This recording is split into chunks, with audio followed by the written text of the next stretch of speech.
যে ট্যানারিগুলো আসলে ওরা অলরেডি অনেক রুগ্ন অবস্থায় আছে। হ্যাঁ, আপনি এই সাহসটা কিভাবে করলেন? আমার জন্মই হয়েছে সাহসী হওয়ার জন্য।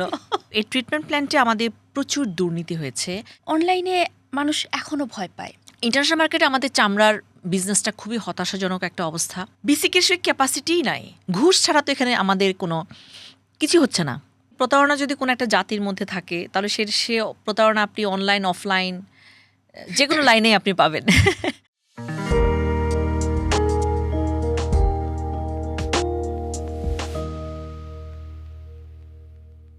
ঈদ তো শেষ, সেই পুরনো আলোচনা আবার ফিরে এসেছে যে একটা পুরো গরুর চামড়া বিক্রি হচ্ছে 400 টাকায়, আর আমি গুটিপাতে এই কিছুক্ষণ আগে দেখলাম একটা কার্ড হোল্ডার বিক্রি হচ্ছে 400 টাকায়। এই যে ডিফারেন্সটা, এই যে ট্রানজিশনটা, আসলে চ্যালেঞ্জটা কোথায়? মানে একটা হোল চামড়ার ব্যাগ থেকে কি মানে একটা হোল গরুর থেকে, গরুর চামড়া থেকে কি আসলে একটা কার্ড হোল্ডারই হতে পারে? বা এই আলোচনাটা ফিরে ফিরে আসে প্রতি বছর। ওকে, আচ্ছা, আমি এই প্রশ্নটা কিন্তু খুবই কমন একটা প্রশ্ন। যেহেতু আমি লেদার গুডস বিজনেসে আছি, আমাদের মার্কেটের এটা যে একটা চিত্র, এটা তো অবশ্যই একটা দুঃখজনক চিত্র। সো এই প্রশ্নটা আমাকে প্রায় এটার মুখোমুখি হতে হয়। তো আমি আপনাকে একটা যদি প্রশ্ন করি, আপনি যে ওড়নাটা পরে আছেন এখানে আপনার কতটুকু কটন লেগেছে, এবং সেই কটনটা দাম ধরেন এখানে এখানে 20 টাকার কটন লেগেছে। না ভাই, হ্যাঁ। তবে এটা জামদানি, এটা 20 টাকার কটনে হয়নি।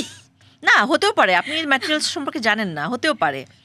আমিও কিন্তু আপনি যেরকম রিসার্চ করেছেন আমিও রিসার্চ করে এসেছি এখানে।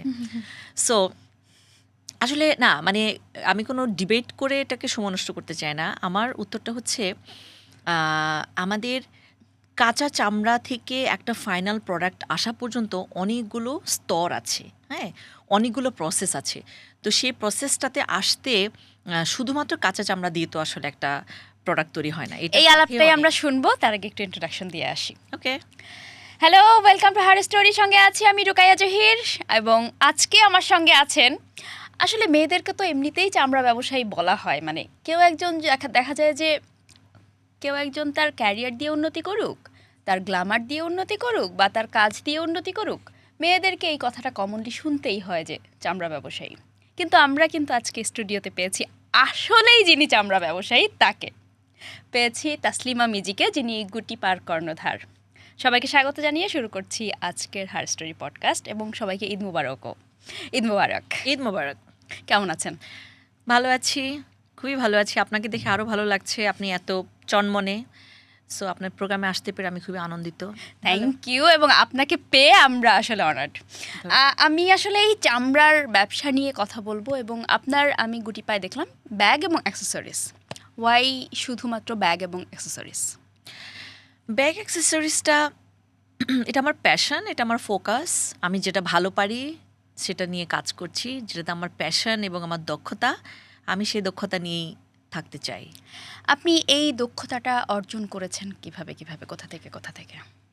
দক্ষতাটা কাজ করতে করতে অর্জন করেছি। এটা শুরুর গল্পটা একটু যদি জানতে চাই। শুরু হচ্ছে, আমি লেদার বিজনেসে, মানে লেদার প্রোডাক্ট বিজনেসে আমি এসেছি হলো 2016 সালে। সো 10 বছর হয়ে গেল। এটা অনেকটা খুঁজতেই আসা যে একটা ম্যানুফ্যাকচারিং করতে চেয়েছি। সো বুটিক মাথায় এসেছিল, নানান ধরনের প্রোডাক্ট মাথায় এসেছিল, কিন্তু আমার কাছে মনে হলো যে লেদার প্রোডাক্টটা আমি ভালো বুঝি, এটাতে আমার প্যাশনটা অনেক বেশি। আমি খুব ভালো ব্যাগ ইউজার ছিলাম ব্যাগের বিজনেসে আসার আগে। তো সেভাবেই শুরু করা। ওই সময়ে এই চামড়া ইন্ডাস্ট্রিতে মানে মেয়েদের অংশগ্রহণ কেমন ছিল? মানে 2016 সালে কি নারী চামড়ার কাজ করে, বা এই যে লেদার নিয়ে কাজ করে, লেদার প্রোডাক্টস নিয়ে কাজ করে, এরকম নারী ছিলেন? প্রোডাক্ট নিয়ে কাজ করেন, ধরেন কর্মী হিসাবে আপনি আর্টিসান বলেন বা শ্রমিক বলেন, কর্মী হিসেবে তো মেয়েদের অনেক পার্টিসিপেশন। গার্মেন্টসও আপনারা জানেন, মেজরিটি ওয়ার্কার যদি হিসাব করি সংখ্যাগতভাবে তো নারীরাই বেশি, কিন্তু গুণগত পজিশন বা ডিসিশন মেকিং বা লিডারশিপ পর্যায়ে বা অন্টারপ্রেনার পর্যায়ে মেয়েদের সংখ্যা তো ডেফিনেটলি কম। সে সময়ও কম ছিল, তবুও আমি কয়েকজনকে আমি পেয়েছি যারা খুব ভালো কাজ করছিল। তো সেটা তো অবশ্যই একটা ইন্সপিরেশনের জায়গা।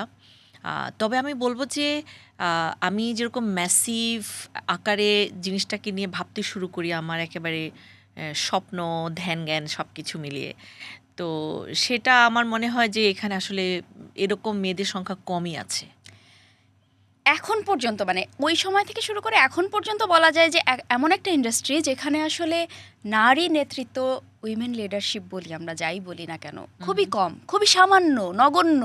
বলা সেই জায়গায় আপনি এই সাহসটা কিভাবে করলেন, কেন এলেন এই জায়গাটাতে? আমার মনে হয় আমি বর্ন সাহসী, আমার জন্মই হয়েছে সাহসী হওয়ার জন্য ছোট থেকে সাহসী। তো আমি আমার ক্যারিয়ার পাথ সিলেকশনের সময় আমার কখনোই খুব সহজ সরল টিপিক্যাল সাধারণ জিনিস আমার কখনোই ভালো লাগতো না। আমার সবসময় ভালো লাগে যেটা এক্সট্রাঅর্ডিনারি, যেটার মধ্যে চ্যালেঞ্জ আছে।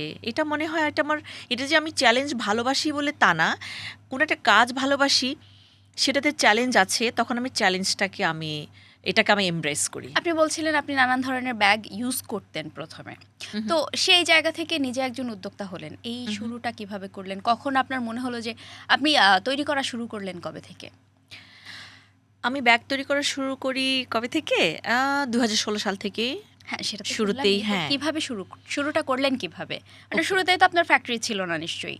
হ্যাঁ, শুরুটা আমি করেছি তখন আমাদের ট্যানারি এরিয়াটা ছিল হাজারীবাগে, ঢাকার হাজারীবাগে। তখন আমি সেখানে মাঝে মাঝে যেতাম। তার আগে আমার কম্পিউটারের একটা বিজনেস ছিল। তো আমার কম্পিউটার বিজনেসটা আসলে একটু চ্যালেঞ্জের মধ্যে দিয়ে যাচ্ছিল। তখন আমার আসলে ভালো লাগছিল না। তো আমি যখন নতুন একটা ভেঞ্চার আমি খুঁজছিলাম, মার্কেট রিসার্চ করছিলাম, সার্ভে করছিলাম, সে সময় যখন লেদারের কথা আমার মাথায় আসে, তখন আমি হাজারীবাগ এক্সপ্লোর করি। তো সেখানে আমাদের একজন সিনিয়র একজন উদ্যোক্তা, ওনার নাম আলী কামাল, উনি মারা গেছেন যদিও। সো কামাল ভাইয়ের মাধ্যমে আমি আসলে এটার সাথে পরিচিত হই। ওনার ফ্যাক্টরিতে আমি গিয়ে বসতাম।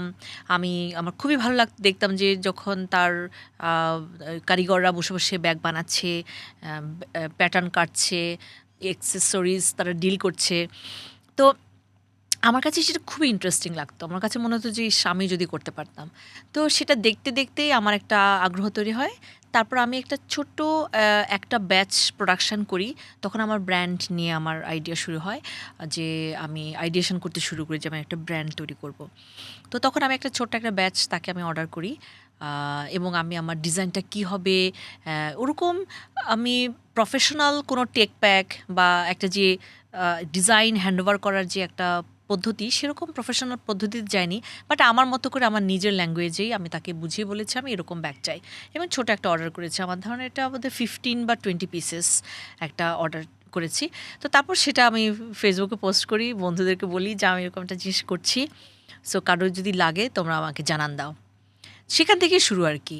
আপনি কি ফ্যাশন ইন্ডাস্ট্রির সঙ্গে কোনোভাবে যুক্ত ছিলেন? পড়াশোনা আপনার কি নিয়ে? মানে এই যে আপনি যে ডিজাইনগুলো করছেন, এই ডিজাইনিংটা কোথা থেকে আসলে আসলো?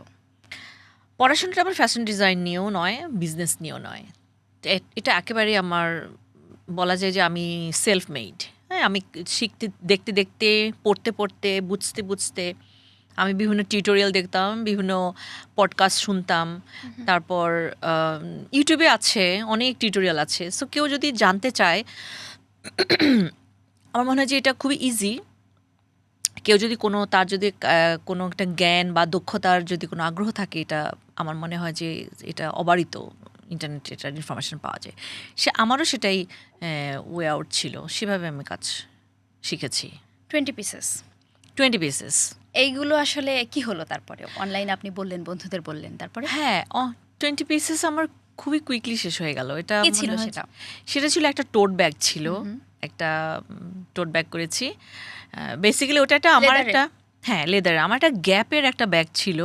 আমি ব্যবসা শুরু করার 3-4 বছর আগে আমি একবার ইউএসএ গিয়েছিলাম। তো সেখানে একটা ডিসকাউন্ট শপ থেকে আমি গ্যাপের একটা ব্যাগ কিনেছিলাম।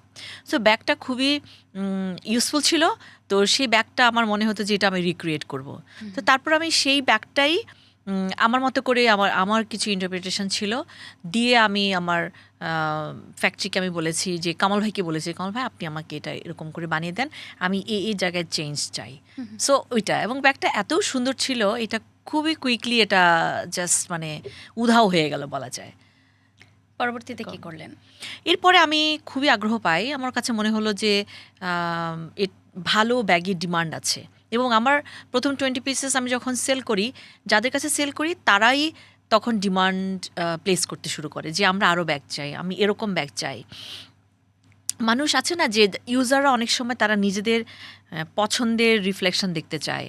আর আমাদের দেশে যেটা হয় যে বেশিরভাগ ব্যাগ মানে ব্যাগের মার্কেটটা তো এখনও ইম্পোর্ট নির্ভর। তো সে ইম্পোর্ট নির্ভর নিউ মার্কেটের একজন ব্যাগ সেলারকে তো সে গিয়ে বলতে পারবে না যে এটা আমাকে একটু মডিফাই করে দেন।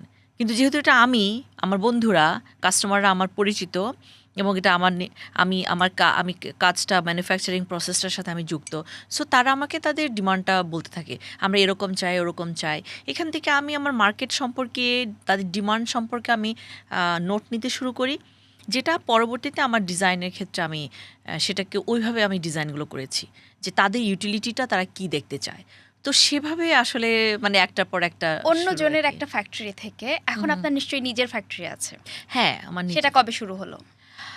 আমি খুব বেশি আসলে দেরি করিনি। আমি অন্যজনের ফ্যাক্টরিতে খুব অল্প কয়েকদিন, আমার মনে হয় 3-4 মাস কাজ করেছি। এরপর আমি ভাবলাম যে না, আমি আমার নিজেই ফ্যাক্টরি দেব। সো তারপরে আমি আমার ফ্যাক্টরি সেট আপ করি। সেট আপ করার পর হচ্ছে মানে আমি আমার মনের আনন্দ নিয়ে কাজ করতে শুরু করলাম। যেহেতু আমি একটা স্মল কোয়ান্টিটি নিয়ে কাজ করছি, সেহেতু আমি কিন্তু খুব একটা লুক্রেটিভ বায়ার না তাদের কাছে। কারণ 20 পিস 50 পিস ব্যাগের অর্ডার নিয়ে যখন আমি কথা বলি, তখন তারা খুব বিরক্ত হয়। কারণ ড্রেসের ক্ষেত্রে, ক্লোদিংয়ের ক্ষেত্রে যেরকম অনেক কোয়ান্টিটি নিয়ে কাজ করে বা ছোট ছোট অনেক ম্যানুফ্যাকচারার আছে, লেদারের চ্যালেঞ্জ হলো খুব ছোট ছোট মানে কাজ করার মতো ক্যাপাসিটি কারো নাই। কারণ সবাই বড় কোয়ান্টিটি নিয়ে কাজ করে, বেশিরভাগই তারা এক্সপোর্ট করে। তো ফলে আমার এরকম 20 পিসেস 50 পিসেস কেটার করার মতো তাদের ওরকম আগ্রহ থাকে না। তো ফলে হচ্ছে যে আমি যখন কোনো কিছু একটা চাই, আমার ডিজাইনটা আমি আমার মনের মতো করে আমি পাই না, তখন আমার মনে হলো যে আমি নিজেই একটা সেট আপ দিব। এভাবে আমার ফ্যাক্টরি যাত্রা শুরু। তখনও তো আসলে 2016 সাল, মানে 2017 সাল পর্যন্ত তো ট্যানারি শিল্প আসলে হাজারীবাগেই ছিল। তা আপনি ফ্যাক্টরিটা কোথায় শুরু করলেন? আমি ফ্যাক্টরিটা শুরু করি হচ্ছে মিরপুর থেকে।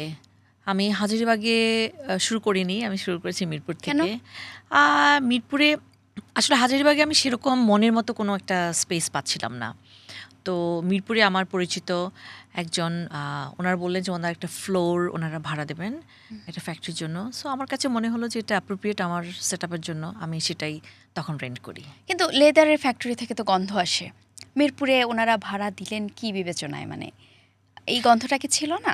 না, লেদার ফ্যাক্টরি থেকে এরকম কোনো গন্ধ হয় না। লেদারের যারা ফিনিশ গুডস নিয়ে যেখানে কাজ হয়, সেখানে গন্ধ অথবা কোনো লিকুইড ডিসচার্জ, কোনো তরল কোনো বর্জ্য এখান থেকে মানে আপনারা জাস্ট কাপড়টার মতো করে, কাপড় যেভাবে সেলাই হয়ে একটা জামা কাপড় হচ্ছে, ঠিক ওই জিনিসটা ছিল। কাঁচামালটা কোথা থেকে আসতো বা এখনো কোথা থেকে আসে? কাঁচামাল তো আমাদের লেদার সব বাংলাদেশি ট্যানারি থেকে আমরা লেদার কালেক্ট করি। আপনারা ইম্পোর্ট করেন না? ইম্পোর্ট করি আমরা। ব্যাগের যে অ্যাক্সেসরিজগুলো আছে, মেটাল অ্যাক্সেসরিজ, বিভিন্ন বাকেল, রিং, চেইন, এসব, এগুলো বাংলাদেশে কেন হয় না? বাংলাদেশের লেদার ইন্ডাস্ট্রিটা আসলে এখনও সেভাবে প্রস্তুত না আর কি, গার্মেন্টসের মতো অত প্রস্তুত হয়নি এখানে। এই আইটেমসগুলোকে, এই ইন্ডাস্ট্রিটাকে ব্যাকওয়ার্ড লিঙ্কেজ বলে। তো ব্যাকওয়ার্ড লিঙ্কেজটা আমাদের এখানে লেদারের জন্য এখনও তৈরি হয়নি। সো আমাদের এখানে কিছু পাওয়া যায়, কিন্তু সেটা ওরকম হাই কোয়ালিটি বা এক্সপোর্ট কোয়ালিটি হয় না। সো আমি ওই অ্যাক্সেসরিজগুলোকে আমি চায়না থেকে নিয়ে আসি, ইম্পোর্ট করি। লেদার তো বাংলাদেশে হচ্ছে। এখন আমি সেই পুরনো প্রশ্নটাতে ফিরে যাই যে এই যে একটা গরুর চামড়ায় ধরেন কত মিটার হয়, আপনি ভালো বলতে পারবেন? আমি স্কোয়ার ফিটে বলতে পারি। স্ট্যান্ডার্ড হচ্ছে ধরেন 20 to 25 square feet. 25 square feet. আমরা যদি 22 ধরি অ্যাভারেজ, তাহলে এই 22 স্কোয়ার ফিটে সেখান থেকে গিয়ে আসলে প্রোডাক্ট যখন হচ্ছে, এই প্রোডাক্টের দাম এত বেশি বেড়ে যাচ্ছে কেন? বা লেদারের একটা সময় ছিল, আমি ছোটবেলায় দেখেছি, আমার ছোটবেলায় একটা গরুর চামড়া কাড়াকাড়ি লেগে যেত যখন কুরবানি হতো বাড়িতে। তো 3-4 জন এসে আগে বলে যেত যে এবারের কুরবানির গরুর চামড়া কিন্তু আমরা নিব। তো এখন আর কেউ আসে না, বরং নিজেদেরকে গিয়ে গিয়ে দিয়ে আসতে হয়, ভাই আমার চামড়াটা নিয়ে যান। সো এই ডিফারেন্সটা কোথা থেকে এলো, কেন হলো? আচ্ছা, একটা হচ্ছে লেদারের একটা ওয়ার্ল্ড ওয়াইড কিন্তু একটা এটাকে বলবো যে পপুলারিটি কমেছে। হ্যাঁ, আমাদের সারা পৃথিবীতে এখন একটা ভিগান বা নন লেদার ম্যাটেরিয়ালের ব্যাগ ব্যবহার করা, এটা একটা ট্রেন্ড আছে। আপনি দেখবেন যে প্রায়ই হচ্ছে ক্রুয়েলটি ইস্যুতে বিদেশে বিভিন্ন অর্গানাইজেশন তারা কিন্তু ক্যাম্পেইন চালাবে। হ্যাঁ, তো তারা মনে করে যে এটা অ্যানিম্যাল হাইডস বা অ্যানিম্যাল স্কিন থেকে তৈরি করা লেদারটা এটা একটা ক্রুয়েলটি, সো এটা একটা নৃশংসতা হিসেবে তারা দেখে। সো এইভাবে এক ধরনের অ্যান্টি লেদার ক্যাম্পেইন সারা পৃথিবীতে এখন চলছে। কিন্তু তারপরেও যারা লেদার লাভার, ডেফিনেটলি লেদারের ডিমান্ডটা এটা টাইমলেস, এই ডিমান্ডটাকে কেউ আসলে অস্বীকার করতে পারে না। আমি যেরকম লেদারের খুবই ভক্ত, অ্যাজ এ মানে not only as a manufacturer, as an ইউজারও আমি খুবই ভক্ত। আচ্ছা, আপনি যেটা বললেন যে এটা যে ডিমান্ডের যেই বিষয়টা, ডিমান্ডের যেই একটা ক্রাইসিস তৈরি হয়েছে, সেই জিনিসটা হচ্ছে যে একটা তো আমাদের গ্লোবাল মার্কেট ডিমান্ডটা কমে গেছে, আর যেটুকু ডিমান্ড আছে সেই ডিমান্ডগুলো ফুলফিল করার জন্য আমাদের এখানে একটা বড় একটা বটলনেক আছে, সেটা হচ্ছে আমাদের বর্জ্য পরিশোধনাগার। হ্যাঁ, এটাকে সিইটিপি বলে, এফ্লুয়েন্ট ট্রিটমেন্ট প্ল্যান্ট। তো আমাদের এই ট্রিটমেন্ট প্ল্যান্টটা আমাদের কাজ করছে না। আমরা তো বুড়িগঙ্গা দূষণ করে এখান থেকে আমরা শহর থেকে এটাকে রিলোকেট করেছি হেমায়তপুরে, সাভারে। সেখানে গিয়ে আমরা কিন্তু ওই যে আমাদের এফ্লুয়েন্ট ট্রিটমেন্ট প্ল্যান্টটা কাজ করছে না, ফলে হচ্ছে যে সেখানে আমাদের এই ট্যানারি থেকে যে বর্জ্যগুলো, শক্ত বর্জ্য বলেন বা নরম বা তরল বর্জ্যগুলো, আমরা সমানে কিন্তু এগুলোকে আমরা নদীতে ফেলে দিচ্ছি। সো এই এফ্লুয়েন্ট ট্রিটমেন্ট প্ল্যান্ট আমাদের করা হয়েছিল গত সরকারের আমলে, কিন্তু এই ট্রিটমেন্ট প্ল্যান্টে আমাদের প্রচুর দুর্নীতি হয়েছে এবং দেখা গেলো যে এটাকে ফাংশনাল, তারা ফুললি ফাংশনাল করতে পারেনি। ফলে হচ্ছে যে অনেকগুলো ট্যানারি কিন্তু আমাদের নন ফাংশনাল একটা সিইটিপি, ফলে হচ্ছে এই ময়লা বর্জ্যগুলো আমরা নদীতে ফেলছি। এবং শুধুমাত্র এইটার কারণে আমাদের গ্লোবাল মার্কেটে যারা হচ্ছে ভালো দামে চামড়া কেনে, তারা আমাদের কাছ থেকে চামড়াটা কিনছে না, কারণ আমরা কমপ্লায়েন্স সার্টিফিকেট পাচ্ছি না। হ্যাঁ, সো এটা একটা অনেক বড় একটা বটলনেক বাংলাদেশের লেদারের যে এক্সপোর্ট মার্কেটের যে ডিমান্ডটা, সেই ডিমান্ডটা ফুলফিল করার জন্য আমরা নিজেদেরকে আসলে প্রস্তুত করতে পারিনি। তো এখানে একটা ডিমান্ড অ্যান্ড সাপ্লাই ক্রাইসিস আমাদের আছে। আর আরেকটা জিনিস হলো, অনেক সময় বলে যে আপনি কি প্রাইস সম্পর্কে জানতে চেয়েছেন নাকি এটা আপনি পরে প্রশ্ন করবেন? হ্যাঁ, প্রাইসটাও আসবে যে এই যে চামড়ার প্রাইস কমে গেল কেন, যেটা একদম জিনিসটা, কাঁচামাল যেটাকে আমরা বলি, বা একদম কুরবানির পরে যে একদম কাঁচা চামড়াটা, সেটার দাম এত পড়ে গেল কেন? আচ্ছা, তো এখন যেহেতু আমাদের ট্রিটমেন্ট প্ল্যান্ট নাই, ফলে হচ্ছে অনেক ট্যানারিতে, মানে এরকম ট্যানারিও আছে যাদের কাছে গত 3 বছর আগের বা 4 বছর আগের চামড়াও কিন্তু ওরা প্রিজার্ভ করে রেখে দিয়েছে, মানে সেটাও তারা সেল করতে পারেনি। ফলে হচ্ছে যে এমন একটা পরিস্থিতি আছে যে এই চামড়াটা তারা অনেক সময় কিনতেও চায় না।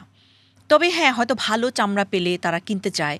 তো এখানে আবার প্রশ্ন আসবে, ভালো চামড়া কোনগুলো? একদমই তাই। ভালো চামড়া হচ্ছে যেই চামড়াটা একটা গরু জবাই করার পরে বা একটা পশু জবাই করার পরে তার শরীর থেকে খুব সুন্দরভাবে এটাকে স্কিনিং বলে। এই স্কিনিংটা যারা ঠিকমতো করতে পারবে সেটাই ভালো চামড়া হবে।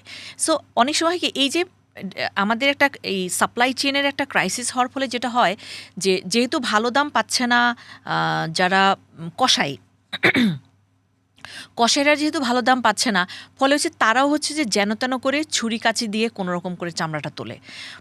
তখন এটা একদম ডিমান্ড থাকে না বললেই চলে, কারণ প্রচুর যখন দাগ থাকবে তখন এই চামড়াটাকে ফিনিশ করার পরে এটা দিয়ে যখন প্রোডাক্ট আমরা যখন প্রোডাক্ট বানাই তখন আমরা প্রচুর ফুটা থাকে, তারপরে আনইভেন সারফেস থাকে, এইটা আমাদের তখন প্রোডাক্ট বানানোর অনুপযোগী হয়ে পড়ে। সো যারা কেয়ারফুলি চামড়াটাকে স্কিনিং করে সেটা কিন্তু বাজারে একটা ডিমান্ড থাকে। এখন সেখানেও একটা জিনিস, যেহেতু তাদের কাছে ট্যানারির কাছে প্রচুর চামড়া অলরেডি আছে এবং তারা এই ট্রিটমেন্ট প্ল্যান্টের জন্য বা কমপ্লায়েন্সের জন্য ইন্টারন্যাশনাল মার্কেটে সেল করতে পারছে না, পুরনো স্টকে সেল করতে পারছে না, ফলে হচ্ছে যে তারা খুব একটা ডিমান্ড দেখায় না দেখানোর ফলে এখানে তারা যারা হচ্ছে যে সাপ্লায়ার, তারা খুব অল্প দামে জিনিসটাকে তাদেরকে দিতে চায়। মানে এটা একটা আসলে মানে কত বড় ক্রাইসিস আমি আমার মাঝে মাঝে খুব কষ্ট হয় যে এত একটা একটা নেচারের একটা একটা ব্লেসিং বা আমাদের ফুড সিস্টেমের একটা ব্লেসিং। আমরা তো মাংস তো খাচ্ছি, গরু মাংস তো আমরা না খেয়ে থাকছি না, সারা বছরই খাই, কোরবানির সময় একটু বেশি আমাদের গরু জবাই করা হয়। তো আমাদের এই অলমোস্ট বছরের 60-70% চামড়া আসলে হ্যাঁ। মানে সময়টাতে আসলে পাওয়া যায়। হ্যাঁ, কিন্তু ওই চামড়াটা তখন আমাদের অনেক বেশি চামড়া যখন একসাথে আমাদের জড়ো হয় তখন এই চামড়াটাকে আবার 6 ঘন্টার মধ্যে আবার প্রিজার্ভ করতে হয়, লবণ দিয়ে প্রিজার্ভ করতে হয়। তাহলে 6 ঘন্টা বা আরেকটু আগে, কিন্তু 12 ঘন্টা পার হয়ে গেলে চামড়াটা তখন পচন শুরু করে, তখন এটার আর কোনো ভ্যালু থাকে না। সো এটা আসলে আমাদের একটা বিশাল একটা ন্যাশনাল, আমি বলবো যে একটা স্ট্র্যাটেজিক, আমাদের বিজনেসের স্ট্র্যাটেজিক ফেলিওর। আমাদের যে ইন্ডাস্ট্রি মিনিস্ট্রি, আমাদের যে কমার্স মিনিস্ট্রি, তাদের একটা বিশাল একটা ফেলিওর। এবং ট্যানারিগুলোকে অনেক সময় অনেকে মনে করে যে কম দামে পাওয়া যাচ্ছে, তার মানে মনে হয় ট্যানারিগুলো নিয়ে অনেক প্রফিট করছে। ট্যানারিগুলো তো আসলে খুবই রুগ্ন অবস্থায় আছে, যদিও আমি ট্যানারি না, তারপর যেহেতু আমি ইন্ডাস্ট্রির একটা পার্ট, এই জন্য আমি এটা জানি বলে আমি শেয়ার করতে চাই যে ট্যানারিগুলো আসলে ওরা অলরেডি অনেক রুগ্ন অবস্থায় আছে। তারা তাদের এফ্লুয়েন্ট ট্রিটমেন্ট প্ল্যান্টের অভাবে বা বর্জ্য পরিশোধনাগার না থাকার ফলে তারা অলরেডি তারাও কিন্তু কম দামে চামড়া বিক্রি করছে বিদেশে। যেমন চাইনিজরা এসে এই সুযোগটা নিচ্ছে, চাইনিজ যে কোম্পানিগুলো আছে তারা এসে আমাদের কাছ থেকে সস্তায় চামড়া নিয়ে যায়, নিয়ে গিয়ে তারা এটার সাথে ভ্যালু অ্যাডিশন করে তারা এক্সক্লুসিভ ম্যাটেরিয়াল বানায়, লেদার বানিয়ে তারা আবার বিভিন্ন ফ্যাক্টরিতে সেল করে। এইটা কি বাংলাদেশে সম্ভব না? যেমন আপনি যেমন একটা ফিনিশড প্রোডাক্ট নিয়ে কাজ করছেন, তো আপনি বা আপনার মতো যারা আছে তারা কি এটা করতে পারে না? কারণ অনেক কোম্পানি কিন্তু বাইরে থেকে আসলে চামড়া ইম্পোর্ট করছে। এটা কেন হচ্ছে না? করছে তো, মানে আপনি এখনো এই যে আজকে আপনি আমাকে ডেকেছেন, আপনি চামড়া নিয়ে কথা বলছেন বিকজ লোকালি স্মল বেশ কিছু এন্টারপ্রাইজ তৈরি হয়েছে এই চামড়ার উপর বেসিস করে। হ্যাঁ, আর তারা কিন্তু অলরেডি কাজ করছে বলেই কিন্তু আজকে আপনি গুটিপা চেনেন, আজকে আপনার স্টুডিওতে আপনি আমাকে ডাকতে পেরেছেন বা ডেকেছেন, কারণ আমরা ইন্ডাস্ট্রিতে আছি। সো এটাই কিন্তু আসলে হচ্ছে যে মানে অনেক ইন্টারন্যাশনাল মার্কেটে আমাদের চামড়ার বিজনেসটা খুবই হতাশাজনক একটা অবস্থা। এটার অনেক প্রমিস ছিল, অনেক ড্রিম ছিল, কিন্তু ইন্টারন্যাশনাল মার্কেটে আমরা চামড়া ভালো দামে বিক্রি করতে পারছি না, আমাদের প্রোডাক্টগুলো ভালো দামে বিক্রি করতে পারছি না। তো কিন্তু লোকাল মার্কেটে কিছু উদ্যোক্তা তৈরি হয়েছে, তারা নিজেরা প্রচুর প্রোডাক্ট বানাচ্ছে, তারা লোকাল মার্কেটে সেল করছে। ধরেন আজকে নট অনলি গুটিপা, আপনি যদি আপনি ফেসবুকে যদি আপনি একটু Bangladeshi made leather bags follow করেন, আপনি দেখবেন যে আপনার এই কিওয়ার্ডসের জন্য আপনার ফিডে প্রচুর আসতে থাকবে। হ্যাঁ, আপনি টার্গেটেড হবেন, আপনাকে প্রচুর অ্যাড দেখাবে, কারণ অনেকেই কাজ করছে, অনেক লেদার গুডস ইন্ডাস্ট্রি বাংলাদেশে তৈরি হয়েছে। এবং এটা আমি মনে করি যে এটা অনেক বড় একটা সাইলেন্ট রেভলিউশন, এটা অনেকেই রেকগনাইজ করে না। কিন্তু আমাদের যে ইম্পোর্ট ফ্লাডের যে ব্যাগ মার্কেট, সেখানে আমি অনেক ব্র্যান্ডকে দেখতে পাচ্ছি। আর এটা যেহেতু স্মল, ইন্টারন্যাশনাল ব্র্যান্ডও তো বাংলাদেশে ফ্যাক্টরি করেছে, তাহলে বাংলাদেশের ফ্যাক্টরিগুলোর ঘাটতি কোথায়? ইন্টারন্যাশনাল ব্র্যান্ড বাংলাদেশে ফ্যাক্টরি করেছে তা নয়, বাংলাদেশের ফ্যাক্টরির সাথে তারা কাজ করছে। ভেঞ্চুরা একটা ফ্যাক্টরি, ভেঞ্চুরার সাথে কাজ করছে হলো মাইকেল কর্স, বা ভেঞ্চুরার সাথে কাজ করছে আপনার কোচ আছে, আমি ভেরিফাই করে বলতে পারবো না, বাট আমি জানি, আমি শুনেছি কোচ কাজ করে, ট্র্যাপিস্ট্রি কাজ করে, তারপর মাইকেল কর্সের মেজর প্রোডাকশান এখানে হয়। সো সেটা আসলে একেবারে ইন্টারন্যাশনাল একটা, সেটা এক্সপোর্ট প্রসেসিং জোনে কাজটা হয়। তারা আবার বাইরে থেকে লেদার ইম্পোর্ট করে নিয়ে আসে, তারা কিন্তু বাংলাদেশে লেদার যে ইউজ করে বিষয়টা কিন্তু তাহলে হ্যাঁ, এই জায়গাটাতে বাংলাদেশের আসলে কোথায় লাভ বা ক্ষতি? মানে দেখেন, অন্য একটা কোম্পানি বাইরে থেকে চামড়া এনে জাস্ট এখানে কি মানে লেবার কস্ট কম, সেই কারণে এখানে ফ্যাক্টরি করে। না, আমাদের এটা শুধুমাত্র লেবার কস্ট কম বিষয়টা তা নয়, আমাদের এখানে একটা ইন্ডাস্ট্রি আছে, আমাদের এখানে স্কিল সেট আছে, আমাদের ওয়ার্কার পাওয়া যায়। তারপর শুধুমাত্র চিপ লেবার হলে তো হবে না, মানে এটা তো আসলে একটা স্কিল, একটা লিগেসি থাকতে হবে, ইন্ডাস্ট্রিতে একটা এক্সাম্পল থাকতে হবে। সো ওই এক্সপার্টিসটা বাংলাদেশে আছে। আর আমরা garments major manufacturing country. So এখানে ফ্যাশন কিন্তু ক্লোদিং এবং ব্যাগ অনেক সিমিলারিটি আছে, আমরা একই ওয়েতে এখানেও কাটো সে ফোল্ড করো, সেলাই করো, প্রোডাক্ট বানাও। লেদারও কিন্তু এরকম। সো এইটা আমাদের একটা লেগেসি থেকেই, আমাদের ফ্যাশন ইন্ডাস্ট্রি ম্যানুফ্যাকচারিং লেগেসি থেকে সেই জিনিসটা হচ্ছে।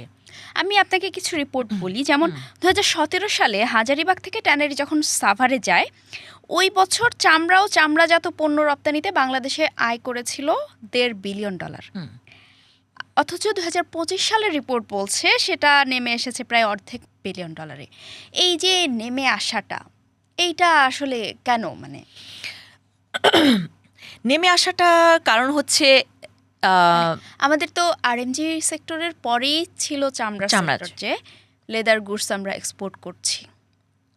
নেমে এসেছে এই জন্য যে ওই যে আমি আপনাকে যে কমপ্লায়েন্সের কথা বললাম, সেই কমপ্লায়েন্স কিন্তু আমাদের জন্য একটা মেজর একটা কিন্তু আমাদের একটা বাধা। সেটা করতে কি লাগবে, সেটা আমরা করতে পারছি না। আমি আপনাকে একটা এক্সাম্পল বলি। গত সপ্তাহে ইউরোপীয় ইউনিয়নের একটা অ্যাম্বাসাডার এবং ইটালিয়ান এম্বাসির অ্যাম্বাসাডার এবং জার্মান এম্বাসির অ্যাম্বাসাডার, ওনারা আমার ফ্যাক্টরি ভিজিটে এসেছিলেন। ওনারা আমাদের ইন্ডাস্ট্রিতে বেশ কয়েকটা ফ্যাক্টরি ভিজিট করেছেন। সো ইটালিয়ান অ্যাম্বাসাডার খুবই ফ্রাস্ট্রেশনের সাথে উনি বললেন যে যে মানে we know the problems, but what makes it to stay forever? Why can't you just solve it? মানে where are the উপায়টা কি? হ্যাঁ, সাস্টেনেবল কেন তোমরা করতে পারছো না? এই প্রবলেম তো আমরা অনেক দিন ধরে শুনে আসছি। সো এটা ওরাও ফ্রাস্ট্রেটেড, আমরা যারা ইন্ডাস্ট্রিতে আছি আমরাও ফ্রাস্ট্রেটেড, এবং এখানে আসলে যার সাথে কথা বলি সবাই ফ্রাস্ট্রেটেড। কিন্তু একটা যে অ্যাকশন নিতে হবে, একটা অ্যাকশন নিতে হবে, অ্যাকশনটা জাস্ট কিচ্ছু না, এটা আমাদেরকে এই সিইটিপিটা আমাদেরকে চালু করতে হবে। এটা একটা ইনফ্রাস্ট্রাকচার, এটা একটা অনেক বড় একটা এটা একটা mega project, it's not a small project যে কেউ চাইলেই এটা ধরো মারো কয়েকটা চেয়ার কিনে নিয়ে আসো, টেবিল কিনে নিয়ে আসো, একটা জিনিস সেট করে, ইটস নট লাইক দ্যাট। এটা একটা মেজর জিনিস, এখানে অনেক কাজ আছে যেটা আপনাকে মানে বিদেশিদের হেল্প লাগবে। আমাদের দেশেও হয়তো কিছু এটাকে আমাদের অ্যাবিলিটিটা এখনও সেভাবে তৈরি হয়নি, কিন্তু অনেক কিছু আছে যেটা আপনাকে একটা সময় দিতে হবে। এবং ট্যানারিগুলো বলবে যে আমাদেরকে হাজারিবাগ থেকে এখানে এনেছেন, বলেছেন যে আপনাদের সিটিপিটা রেডি, কিন্তু আনার পর দেখলাম রেডি না।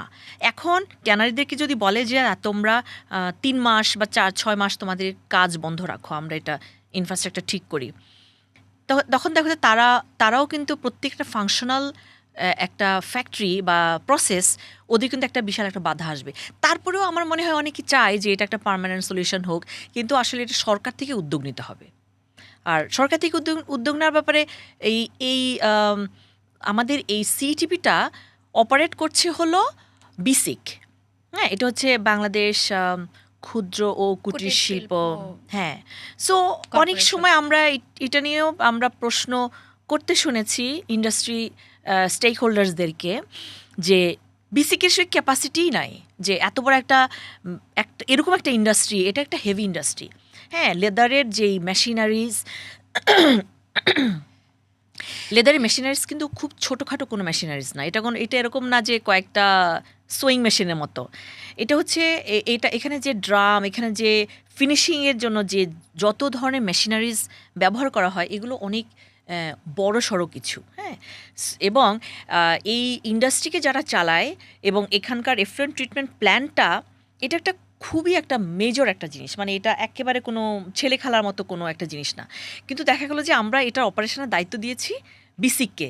সো এই বিসিকের অ্যাবিলিটি নিয়ে আমরা অনেক ন্যাশনাল ইন্টারন্যাশনাল সেমিনারে আমরা কথা বলতে শুনি যে তাদের ওই ক্যাপাসিটিটা নাই। কারণ ক্ষুদ্র ও কুটির, এটা কুটির তো নয়, এই ইন্ডাস্ট্রিটা একটা বড় ইন্ডাস্ট্রি। এটা একটা কুটির শিল্প যারা অপারেট করবে, যারা রেগুলেট করবে, তাদের পক্ষে এটা মানে সম্ভব না এটাকে অপারেশনাল করা। সো এখানেও আমাদের একটা দুঃখ আছে আর কি। কারা এই জিনিসটাকে ফাংশনাল করতে পারবে? সরকার এটা খুঁজে বের করুক। আর এটার জন্য তো বিভিন্ন সময় সেমিনার, আমি আজকে শুরু থেকেই আমি ধরেন 5 বছর ধরে আমি শুনে আসছি, সবাই ফ্রাস্ট্রেটেড, এটা চায় যে বিসিক থেকে নিয়ে এটা এমন কোনো একটা মেশিনারিজকে দিক যারা হচ্ছে এটাকে অপারেট করতে পারবে, যাদের হ্যান্ডেল করার ক্যাপাসিটি আছে। হ্যাঁ, সো এটা সরকার এটা ঠিক করবে, প্রয়োজনে এটার জন্য আলাদা করে একটা ডিপার্টমেন্ট তারা এটার জন্য ক্রিয়েট করবে। কারণ এটা একটা মেজর একটা ইন্ডাস্ট্রি। আমাদের আমরা $20 বিলিয়ন আমরা স্বপ্ন দেখেছিলাম যে এই ইন্ডাস্ট্রি থেকে $20 বিলিয়ন বছরে আমরা এক্সপোর্ট করতে পারবো, আমরা রেমিটেন্স আমরা আর্ন করতে পারবো। তো এটা একটা মেজর একটা প্রায়োরিটি ইন্ডাস্ট্রি, কিন্তু প্রায়োরিটি ইন্ডাস্ট্রি হিসাবে আমরা মুখে বলি, কিন্তু আমরা আসলে এটার জন্য কোনো লেদার ইন্ডাস্ট্রির জন্য আমরা কোনো ধরনের মানে আমরা ফ্যাসিলিটেশনটা আমরা করতে চাই না, যে সার্ভিস ফ্যাসিলিটেশন সেই জিনিসটা আমরা করতে চাই না। সো এটা একটা অনেক বড় একটা ইস্যু। আমি জানি না, মেবি মানে আমাদের মিডিয়ার অনেক ইন্টারভেনশন দরকার।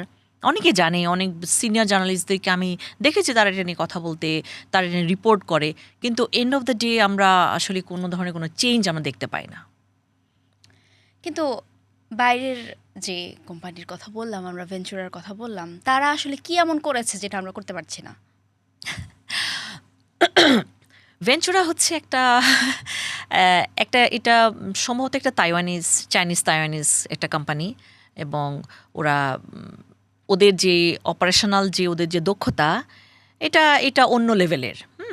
আর এটা একটা বিদেশি কোম্পানি। সো ওরা বাংলাদেশে এসছে, আমাদের এখানে যেহেতু লেবার লেবার অ্যাভেলেবল আছে, ম্যাটেরিয়াল আছে, জায়গা আছে, পোর্ট আছে, সব কিছু মিলিয়ে তারা একটা সুবিধাজনক ভেবেছে, তারা এখানে এসছে। বাট ওদের যে অপারেশন, এটা কোনো বাংলাদেশি অপারেশন না। ওদের ওদের যে ম্যাটেরিয়াল সোর্সিং, সেগুলো প্রসেসিং, মেকিং, এবং এখানে যে টেকনোলজি, এখানে যে টেকনোলজিতে যারা কাজ করে, তারা যেসব মেশিনারিজ দিয়ে তারা কাজ করে, তারা ওয়ার্কারদের জন্য যেই পরিবেশ প্রোভাইড করে এবং তাদেরকে যেভাবে ট্রেন আপ করে, এটা বাংলাদেশি ইয়েদের মতো নয় আর কি। হ্যাঁ, এটা একটা মেজর ইন্ডাস্ট্রি, এবং আমি ঠিক আপনাকে সংখ্যাটা এই মুহূর্তে আমি বলতে পারবো না, বাট আপনি তো বুঝতেই পারছেন মাইকেল কোর্স একটা অনেক বড় একটা ব্র্যান্ড, ওদের অর্ডার সাইজ অনেক লার্জ, অনেক হাই। এটার বাংলাদেশে কিন্তু এই ব্র্যান্ডের কপিও অনেক বেশি, কপি লাভার আছে। না তো আছে। I mean not only Michael Kors, আমাদের এখানে প্রচুর কপি ব্যাগ আমাদের এখানে আসে।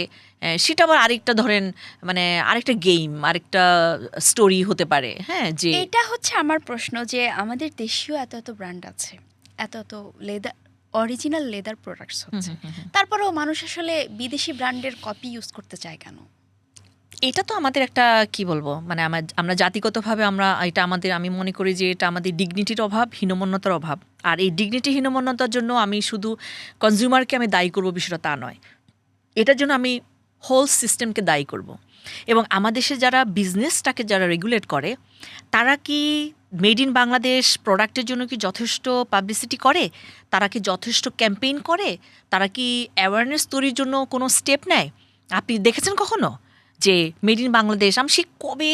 আমার মনে আছে বহু আগে আমরা কিছু দেখতাম যে মেড ইন বাংলাদেশ প্রোডাক্টের জন্য কথা বলতো। এখন যেটা করে, আমরা উদ্যোক্তারা বলি, আমরা একটা হ্যাশট্যাগ দিই মেড ইন বাংলাদেশ, আমরা একটা পোস্ট দিলাম সোশ্যাল মিডিয়াতে, আমরা হয়তো হ্যাশট্যাগ দিলাম মেড ইন বাংলাদেশ, এবং আমরা আমাদের ওয়ার্ড অফ মাউথ হিসেবে আমরা চেষ্টা করি, আমরা নিজেরা পড়ি। আমি সমস্ত আমার যা পড়েছি আমি সব মেড ইন বাংলাদেশ, আপনি যা পড়েছেন সবই মেড ইন বাংলাদেশ। এই যে মেড ইন বাংলাদেশ পড়ার যে প্রাইডের যে ব্যাপারটা, এই ব্যাপারটা এত বেশি প্রাইভেট লেভেলে হচ্ছে। হ্যাঁ, এত বেশি প্রাইভেট স্পিয়ারে হচ্ছে যে আমার কাছে মনে হয় যদি সরকারের যেসব বিজনেস প্রমোশন যেসব বডিজগুলো আছে, তারা যদি এই মেড ইন বাংলাদেশ এই স্পিরিটটাকে তারা যদি তাদের বিভিন্ন ক্যাম্পেইনের মাধ্যমে তারা যদি প্রমোট করতো, আমার মনে হয় যে এই হীনমন্যতা বা ডিগনিটির যে অভাব, যে নিজের দেশের প্রোডাক্টকে পড়ার যে প্রাইড, এই প্রাইডটা থেকে তারা নিজেদেরকে বঞ্চিত করতো না। কিন্তু বিদেশি ব্র্যান্ডগুলো যেভাবে ডিজাইন ক্রিয়েট করে, আপনি একটু আগেই বলছিলেন যে বিদেশি ব্র্যান্ডটি বাংলাদেশে কাজ করছে, তারা আসলে যে ধরনের এক্সপার্টিস আছে যাদের, বাংলাদেশের এই যে ব্র্যান্ডগুলো যেগুলো লোকালি তৈরি হচ্ছে, বিক্রি হচ্ছে, এগুলো কি ওই লেভেলের ডিজাইন তৈরি হচ্ছে বা ওই লেভেলের যে কোয়ালিটি, ওটা মেনটেন করা হচ্ছে? কোয়ালিটি, ওই লেভেলের ডিজাইন কোয়ালিটি তো ডেফিনেটলি হচ্ছে না। হ্যাঁ, তাহলে মানুষ যদি কপি ইউজ, তাহলে তো মানুষ আসলে কপি ইউজ করতে চাইবে। কপি আপনি নিজেকে যদি একজন ম্যাস মিডিয়ার একজন রেসপন্সিবল জার্নালিস্ট হিসেবে যদি আপনি নিজেকে যদি ইন্ট্রোডিউস করতে চান, দেন আপনি কোনোভাবে কপিকে আপনি সাপোর্ট করতে পারবেন না। It is totally illegal. এটা তার কপি আপনি নিজেকে যেমন করে আপনি নিজেকে যেরকম প্রবঞ্চনা করছেন, তেমন করে যে অরিজিনাল ডিজাইনার আপনি তাকেও কিন্তু এখানে অপমান করছেন। সো কোনোভাবে কপি কিন্তু কোনোভাবে এটা লিগ্যাল ফ্রেমওয়ার্কের মধ্যে আপনি এটাকে ফেলতে পারবেন না। এখন বাংলাদেশে যেই ডিজাইনগুলো হচ্ছে, ডিজাইনও কিন্তু এটা একটা আর্ট, এটা একটা সায়েন্স, হ্যাঁ, এটা একটা ট্রেড, এটা একটা ট্রেডের একটা সেকশন। সো এখানে আমার ডিজাইনের জন্য আমি কি করছি? আমার ডিজাইন স্কুল কয়টা আছে? আপনি মাইকেল কোর্স কোথায় ডিজাইন করে? মেবি ফ্রান্সে করে, মেবি ইটালিতে করে, মেবি আমেরিকায় করে, হ্যাঁ।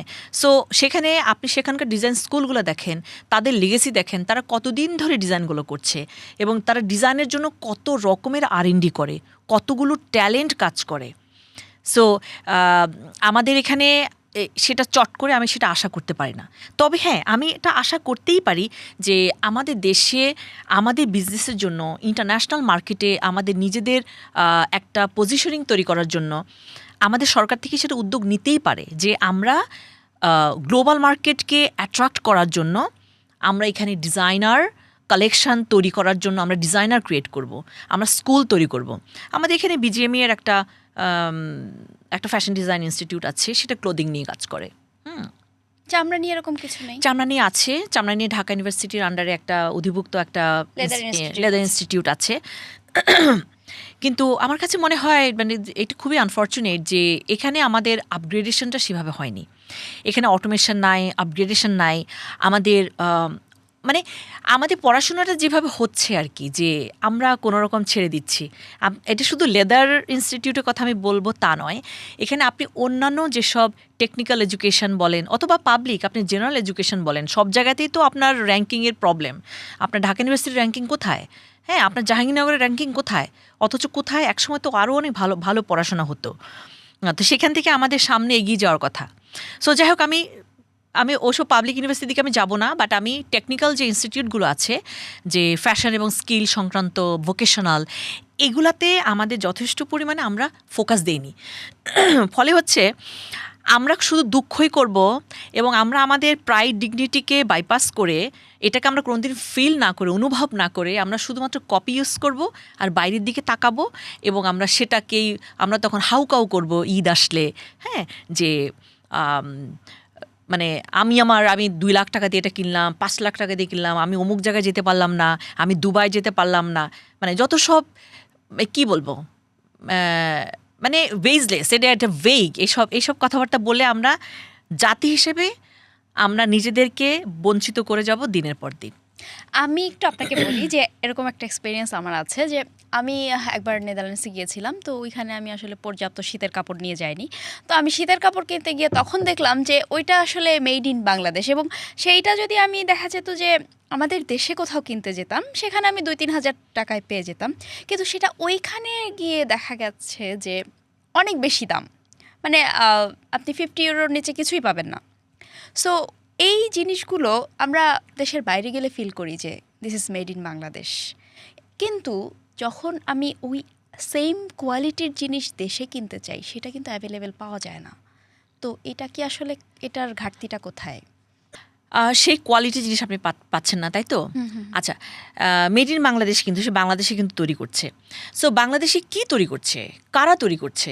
যে ব্র্যান্ডের, ধরেন আপনি H&M গিয়েছেন, আপনি H&M গিয়ে বা একটা মেড ইন বাংলাদেশ একটা জিনিস দেখলেন, একটা ট্রাউজার হয়তো আপনাকে বললো যে সেটা ডিসকাউন্ট দিয়ে হয়তো 30 ইউরোস বা 40 ইউরোস, তাই না? সো সেটা কিন্তু বাংলাদেশেই কিন্তু বানানো হয়েছে। এখন সেটা তো আমরা তো শুধু তাদেরকে ম্যানুফ্যাকচারিং সার্ভিসটা দিয়েছি, এটা ডিজাইন তো বাংলাদেশের না।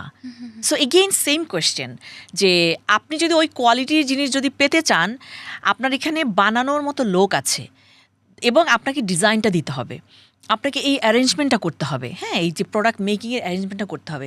সো এই অ্যারেঞ্জমেন্টটা তৈরি করার জন্য উদ্যোক্তাদের এগিয়ে আসতে হবে। আর উদ্যোক্তাদের এগিয়ে আসবে, কিন্তু তাদের জন্য কিন্তু সুযোগ সুবিধা ফ্যাসিলিটেট করতে হবে। আমার এখানে আমাদের এসএমইদের যে চ্যালেঞ্জগুলো, আমি বারবার এসএমই কথা বলছি কারণ আমি এসএমই সেগমেন্টে আমি বিলং করি, আমি এক স্মল অ্যান্ড মিডিয়াম বিজনেসের মধ্যে আমি পড়ি। তো আমাদের এই এসএমই থেকে কিন্তু বড় বড় ইন্ডাস্ট্রিগুলো তাদের ট্রানজিশন হবে, তাদের গ্র্যাজুয়েশন হবে, তারা স্মল থেকে মিডিয়াম হবে, মিডিয়াম থেকে লার্জ হবে, এরপর সে মেগা লার্জ হবে, এইভাবে তো ট্রানজিশনটা হবে। সো আমাদের এসএমই বিজনেসদেরকে কি করা হয় এখানে, যে আমরা একটা বিজনেস শুরু করলাম, কোথায় না আমাদেরকে একটা প্রণোদনা দিবে, তাদেরকে উৎসাহ দিবে, সেটা না করে তাদেরকে এই ট্যাক্সের লোক এসে ঝামেলা করবে, ভ্যাটের লোক এসে ঝামেলা করবে, তারপরে এই ডকুমেন্টেশন হয় নাই কেন, দেখা গেলো যে আমরা কিছু জানিই না। হ্যাঁ, তো সরকার থেকে আমাদেরকে এটা দাও ওটা দাও, তারপর হচ্ছে যে এই ঘুষ দাও সেই ঘুষ দাও। সত্যি কথা, মানে আমি সরি টু সে, এটা আমাকে বলতে হচ্ছে ওপেনলি, এটা কারো ভালো লাগুক আর না লাগুক, ঘুষ ছাড়া তো এখানে আমাদের কোনো কিছু হচ্ছে না। সো আমরা আমাদের কাছ থেকে যখন একটা ডিউটিস বা ট্যাক্স ভ্যাট ডিউটিস আশা করবে, তখন আমাদেরকে তো আসলে তৈরি করতে হেল্প করতে হবে, আমাদেরকে সুযোগ সুবিধাগুলো দিতে হবে। আজকে একটা সার্টিফিকেট আমি রিনিউয়াল করতে যাব, সেখানে আমার হচ্ছে যারা যেই টাকা চাইবে অফিসিয়াল একটা সার্টিফিকেট আমরা কোনো ঘুষ ছাড়া আমরা রিনিউ করতে পারি না। সো এটা তো খুবই দুঃখজনক। তা আপনার টোটাল ইকোসিস্টেমটাকে তৈরি করতে হবে, সেই যে ইন্টারন্যাশনাল কোয়ালিটি স্ট্যান্ডার্ড জিনিসপত্র যদি এখানে আপনারা যদি দেখতে চান, আমাদের দেশ যদি সেটা দেখতে চায়, তাহলে উদ্যোক্তাদের পিছনে তাদের ইনভেস্ট করতে হবে, তাদেরকে সুযোগ সুবিধা দিতে হবে, এবং তাদের জন্য যা যা ফ্যাসিলিটিস দরকার, সেটা টেস্টিং হোক, সেটা সার্টিফিকেশান হোক, সেটা ট্রেনিং হোক, সেটা তাদের ট্যাক্স হলিডে হোক, অনেক কিছু দিয়ে কিন্তু আমাদেরকে এটা তৈরি করতে হবে। আপনি বলছিলেন যে অ্যানিম্যাল রাইটস অ্যাক্টিভিস্ট যারা আছেন, তারা আসলে ক্রুয়েলটির দোহাই দিয়ে বা ক্রুয়েলটির অজুহাত দিয়ে অনেকে এই চামড়া শিল্পর বিরোধিতা করে। কিন্তু এখন তো আর্টিফিশিয়াল লেদারের একটা বুম দেখা যাচ্ছে। মানে আমরা যদি আমি আমার এক্সপেরিয়েন্স বলতে যাই, যে জুতা কিনতে গেলে আমি আগে দেখতাম যে চামড়ার জুতা কি আছে, বা আমাদের বাবারা যে বা বাবা মায়েরা যখন নিয়ে যেতেন দোকানে, যে চামড়ার জুতা কেন, অনেকদিন টেকসই হবে। কিন্তু তারাই কিন্তু এখন আবার পছন্দ করছেন যে আর্টিফিশিয়াল লেদারের জুতো তারা পছন্দ করছে, যে এটা সুন্দর, এটা নিতে পারো। সো এই জিনিসটা, চ্যালেঞ্জটা কোথায় আসলে, কতটুকু আসলে এটা কি চামড়া শিল্পকে আসলে কিছুটা ফুটে পাঠিয়ে দিচ্ছে? হ্যাঁ, বটেই। এটা আসলে গ্লোবাল আর ওয়ার্ল্ড ওয়াইড কিন্তু এটা চলছে। হ্যাঁ, আমরা ওয়ার্ল্ড ওয়াইড আমরা দেখতে পাচ্ছি যে চামড়া মানে genuine leather versus fake material, হ্যাঁ, ইয়েতে প্রোডাক্টের ক্ষেত্রে এটা একটা বিশাল একটা ডিবেট এই মুহূর্তে চলছে। স্পেশালি আমাদের যে আমাদের এই এখন তো জেনজি জেনারেশন চলছে, এর আগে জেনারেশন থেকে শুরু হয়েছে, তারা ভিগান হতে শুরু করলো খুব। হ্যাঁ, সেটা কত পার্সেন্ট, মানে ওইটা না, ভিগান অনেক ভালোই, কিন্তু ইন্টারন্যাশনাল মার্কেটে কিন্তু অনেক। আমার নিজে আমি আমার লোকাল ডোমেস্টিক মার্কেটেও কিন্তু আমার সার্কেলের মধ্যে আমি কয়েকজনকে চিনি, অ্যাটলিস্ট আমি 3 জনের নাম বলতে পারবো যারা হচ্ছে ভিগান, এবং তারা হচ্ছে যে গুটিপাকে ভালোবাসে, আমার এন্ডিভারকে ভালোবাসে, কিন্তু আমার প্রোডাক্ট তারা কিনতে পারে না বিকজ তারা ভিগান। তো ইন্টারন্যাশনালি কিন্তু এই সংখ্যাটা কিন্তু পার্সেন্টেজটা কিন্তু কম নয়, এটা অনেক অনেক আছে। তারপরেও আমি এটাকে আসলে মনে করি যে এটার জন্য একেবারে চামড়া ইন্ডাস্ট্রিটা বা এটার যে মার্কেটের এটার ডিমান্ডটা যে একেবারে এক্সটিংক্ট হয়ে যাবে, বিষয়টা আমি এরকম আমি মনে করি না। এটা এক্সটিংশনে নেওয়ার মতো কোনো ঘটনা না। ঘটনাটা যেটা হচ্ছে যে মানে চামড়া তো আসলে অনেক বছর স্টে করে। আপনার এটা যে ডিউরেবিলিটি, এবং সবচেয়ে বড় কথা হচ্ছে আপনার সিনথেটিক ম্যাটেরিয়ালের একটা ব্যাগ, তার এজিং প্রসেসটা অনেক ফাস্টার, সে খুব অল্প সময়ে কিন্তু কয়েক বছরের মধ্যে সে নষ্ট হয়ে যায়। আর চামড়া হচ্ছে যে একটা ওয়েল মেড, একটা ওয়েল ফিনিশড একটা চামড়ার ব্যাগ, কিন্তু এটা অনেক বছর যাবে। এটা দেখা যাচ্ছে আপনি আপনার জেনারেশন থেকে আপনি আপনার পরের জেনারেশনকেও আপনি হ্যান্ড ওভার করতে পারবেন, এরকম কিন্তু ঘটে। সো চামড়া ইন্ডাস্ট্রিটা আসলে এটার ভ্যালুটা একটু অন্য লেভেলের, এটা কোনোভাবেই সিনথেটিক লেদার কোনোভাবে এটা রিপ্লেস করতে পারবে না। আর আরেকটা জিনিস হচ্ছে যে ক্রুয়েলটির যে কথাটা বলে, এইটা আসলে আমার কাছে মনে হয় যে কি বলবো, এটা একটা ডিবেট, মানে অফকোর্স মানে উই ক্যান হ্যাভ মানে লট অফ ডিবেটস, হ্যাঁ, ওভার মানে which want to choose.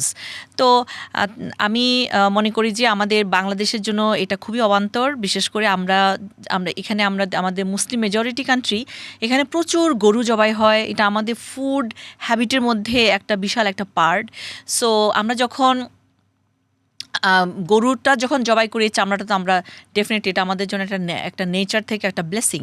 So এটাকে আমরা যদি ফিনিশ করে আমরা যদি এটাকে একটা প্রোডাক্টে রূপান্তর করতে পারি তাহলে এটা আমাদের জন্য ওয়েস্ট সেভার হ্যাঁ waste saver, not only waste, মানে এটা তো আপনাদের পেরিশেবল, আপনার চলে যাবে ইয়েতে, হ্যাঁ, কিন্তু আপনি এটাকে রেখে দিলেন, আপনি এটাকে একটা পণ্যে রূপান্তরিত করতে পারলেন, এটা একটা ভ্যালু, হ্যাঁ, ন্যাচারাল একটা। গুটিপার পণ্য কোথায় বেশি বিক্রি হয়, দেশে না বিদেশে?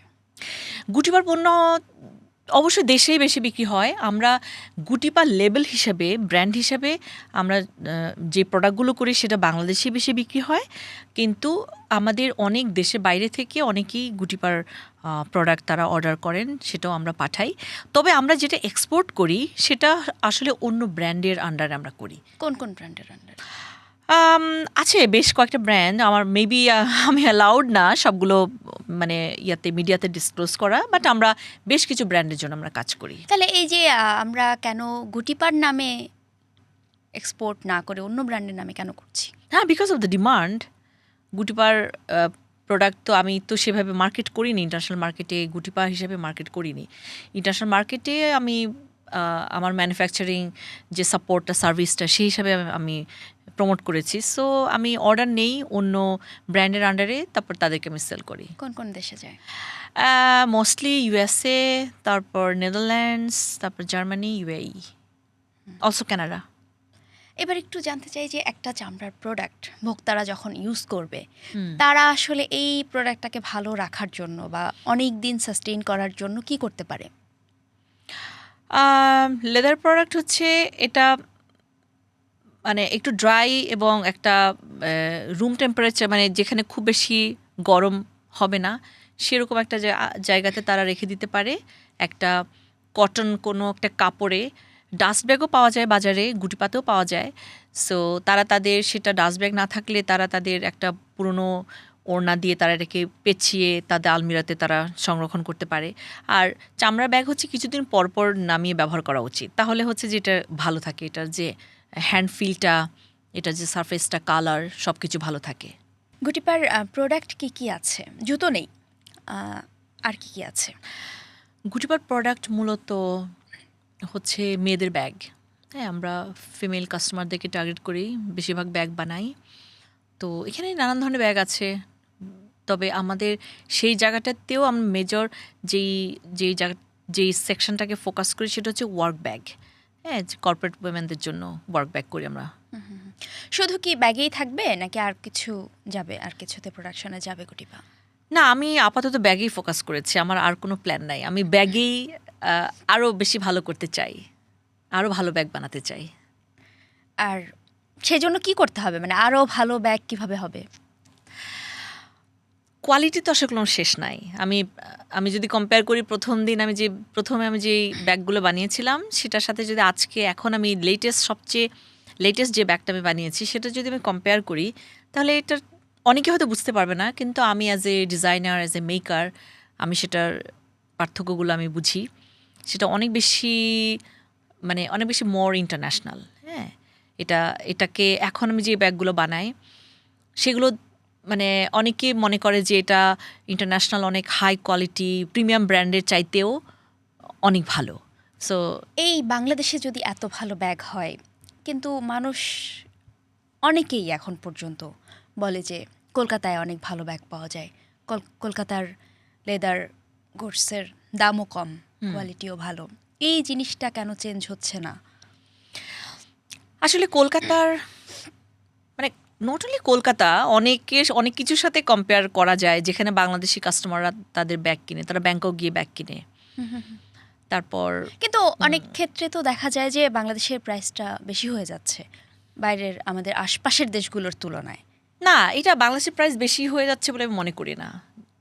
আমি মনে করি যে ফর এক্সাম্পল গুটিপার যে ব্যাগটা, যেটা দাম 4,000 টাকা, সেটা 4,000 টাকায় জাস্টিফাইড, কারণ গুটিপার সেরকম একটা ব্র্যান্ড।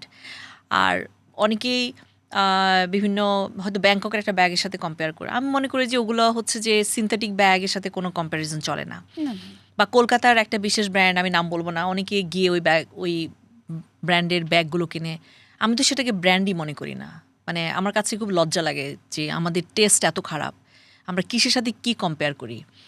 মানে একটা একটা একটা ব্র্যান্ড ওখানে গিয়ে মানুষ এটা ওই ওই ওই ওদের ডিজাইনের কালেকশানের কোনো কোনো কোহেরেন্স নাই, এটা কোনো সামঞ্জস্যতা নাই, এটার হার্ডওয়্যার অ্যাক্সেসরিজ, মানে আমি মনে করি যে আমাদের ওই যে একটা রুচি দুর্ভিক্ষ একটা ব্যাপার আছে না। সো আমি মনে করি যে এরকম একটা জিনিস আমাদের এখানে আছে যে নিজের দেশকে ভালো না বাসা, নিজের ভালো না বোঝা, যে নিজের দেশের প্রোডাক্ট কেনার পরে এটা যে বাংলাদেশের ইকোনমিতে এটা যে রিভলভ করে, হ্যাঁ, এটার যে এটা যে আমাকে end of the day serve করে, এই জিনিসটা না বোঝা, এটা আমাদের জন্য একটা মানে কি বলবো, এটা দুঃখজনক। আর সব প্রোডাক্ট শুধুমাত্র দাম দিয়ে তো বিচার করলে হবে না। হ্যাঁ, এটা অনেক প্রোডাক্টের একটা আর্ট ভ্যালু আছে, এটা সাস্টেনেবিলিটি আছে, এটা ব্যাকগ্রাউন্ড স্টোরি আছে। আর যারা হচ্ছে প্রাইস সেন্সিটিভ ব্যাগ কিনতে চায় তারা কিনতে পারে, কিন্তু প্রাইস সেন্সিটিভ ব্যাগের জন্যও কিন্তু বাংলাদেশে অনেক ব্যাগ আছে যারা খুবই প্রাইস সেন্সিটিভ একটা মানে প্রেজেন্টেশন তাদের কাছে আছে।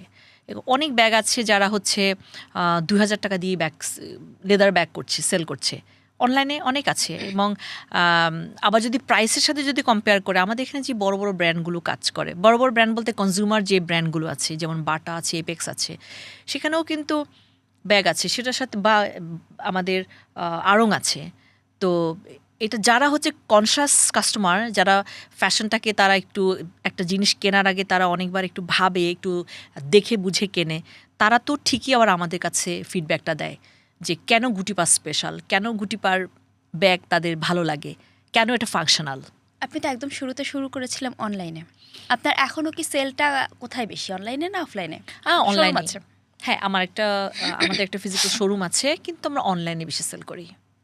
অনলাইনের চ্যালেঞ্জটা কোথায় বাংলাদেশে? মানে অনলাইনে মানুষ এখনও ভয় পায়। আমি নিজেও একটা কিছু অর্ডার দিতে গেলে আগে ভাবি যে এটা আমি ইউজ করতে পারবো তো, এটা আমি বিদেশে দেখবেন, অ্যামাজন দেখবেন বা যে কোনো কিছু দেখবেন যে বিদেশে অনেক বেশি মানুষ অনলাইন থেকে কিনে ইউজ করছে, কিন্তু বাংলাদেশে অনলাইনের চ্যালেঞ্জটা কোথায়?